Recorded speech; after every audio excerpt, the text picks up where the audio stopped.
Hey guys, this is Slee E. Welcome back to my channel. Today we're going to talk about 4 most common and tricky sentence patterns in Build a Sentence. We're going to go through 4 patterns and 11 practice questions. We will give you 36 seconds each to practice. So a quick overview of how your writing section is scored. Why is this important? Because out of the 20 raw points in the writing section, 10 belong to build a sentence. And we know that most people want to get a 4.5 or higher in writing. To get a 4.5, you can usually lose no more than 4 raw points out of those 20. Typically, people might lose around 2 points in academic in academic discussion, maybe 1 point in email writing, but then lose 3, 4, or even 5 points in build a sentence. Why? Because either they make too many grammar mistakes when they put the word tiles together, or they're simply too slow in answering those 10 questions. You'll see people on Reddit or other platforms complaining that they only got a 2 or 3 in writing in terms of scale scores, 2 out of 6 or 3 out of 6. Very often, build a sentence is the real reason. So today we're going to practice the 4 most common and tricky sentence patterns in build a sentence. We'll give you quizzes first, and if you answer them incorrectly, that's actually useful because you'll immediately see which sentence pattern is causing problems. So get your pen and paper ready. We're giving you 36 seconds per question. In the real test, you usually get 6 to 7 minutes for the entire 10 build sentence questions. For simplicity, we're dividing 6 minutes by 10 and giving you 36 seconds per question. All right, if you're ready, let's begin.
Did you get both correct? If not, you may not be familiar with pattern 1, inquiry verb plus embedded question or indirect question. What do we mean by inquiry verbs? Words like ask, tell, know, want to know, mention, decide, find out, understand. Basically, verbs related to asking, knowing, or understanding. And what do we mean by embedded question markers? Words like what, why, how, when, where, who, whom, which, and of course, if or whether. These are your clue words. Okay. And the test strategy that we want you to remember is that when you see the answer choices, immediately scan for these words. For example, in question 1, you see mention, you see what.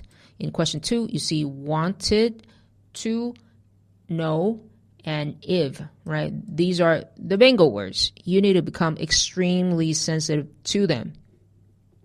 Let's move on. 2 more questions for pattern 2.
Done? Let's check. Question 1. How did you come up with that solution? Answer. I reviewed all of the notes that I took earlier. Question 2. Why did the team change direction? Answer. The proposal you wrote shifted everyone's thinking dramatically. If these were difficult, you may be unfamiliar with relative clauses. The tricky word here is that. Why? Because the word that can be a normal pronoun, like in I like that, or a relative pronoun. And sometimes the relative pronoun is omitted. For example, the proposal you wrote, this could also be the proposal that you wrote. The that word is omitted. That makes the structure harder to recognize. So when can that be omitted? Only when it functions as the object in the relative clause. For example, I reviewed all of the notes that I took earlier. Two original sentences are, I took the notes earlier, I reviewed all of the notes. In the clause that I took earlier, that equals to the notes, and it functions as the object. So omission is allowed. I reviewed all of the notes I took earlier. This sentence can also hold true. When can't it be omitted? When it is the subject. Example, the proposal that shifted everyone's thinking was approved. Two original sentences, the proposal was approved. The proposal shifted everyone's thinking. Here, that equals to the proposal, and it functions as the subject. So omission is not allowed. All right, ready? All right, for pattern 3, we have 5 questions. Ready? Let's go.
All right, this pattern is about the word have and its multiple meanings. Question 1. I'm thinking of taking an evening dance class. Answer, don't you have late meetings on those days? Here, have means possession or state. This is type 1. The second question, did you water the plants this morning? Answer, I have not had a chance to get to them yet. Here, the first have means perfect tense. The second had is possession. So this is why sometimes people get confused.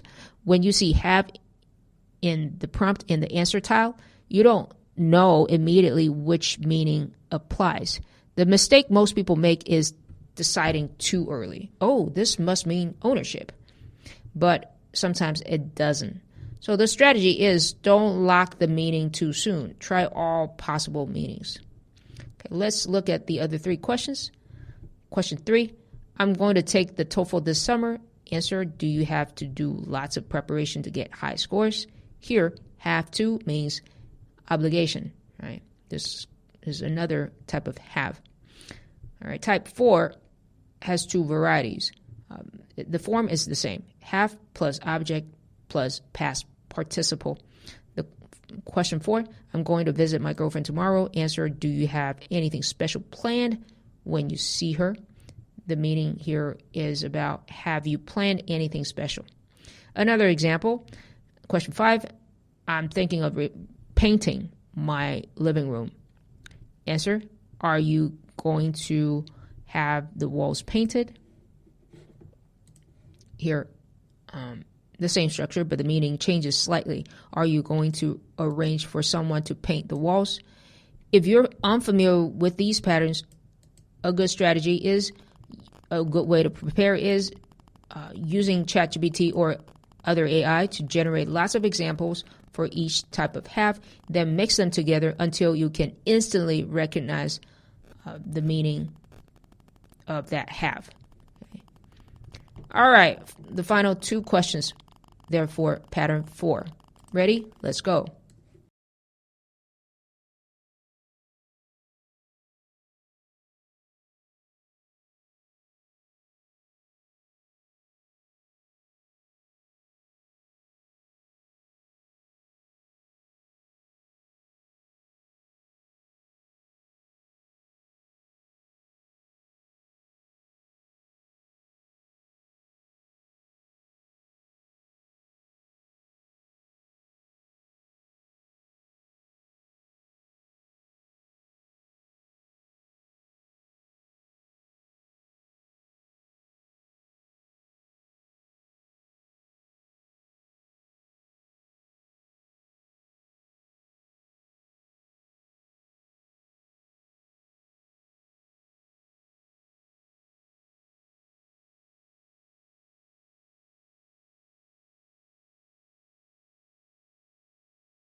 All right, done. Let's check. Question 1. I'm thinking of traveling abroad during the summer vacation. Answer, have you decided where you want to go? Question 2. The producers liked the songs you wrote for the movie. Answer, did she discuss with you what her final decision was? Notice the question prompts are statements. They end with periods. The responses are questions. They end with question marks. This is tricky because when a response is a question, you see a lot of possible question words like where, have, do, did, was, and you may think which one starts the sentence. So the strategy is list all possible question starters and try them all. Try each combination. Do not prematurely decide. For example, a question, have, where, did, what. You don't know until you test them all. The biggest mistake people make is locking onto one possibility too early, wasting a few minutes, then realizing it doesn't work. So the final summary,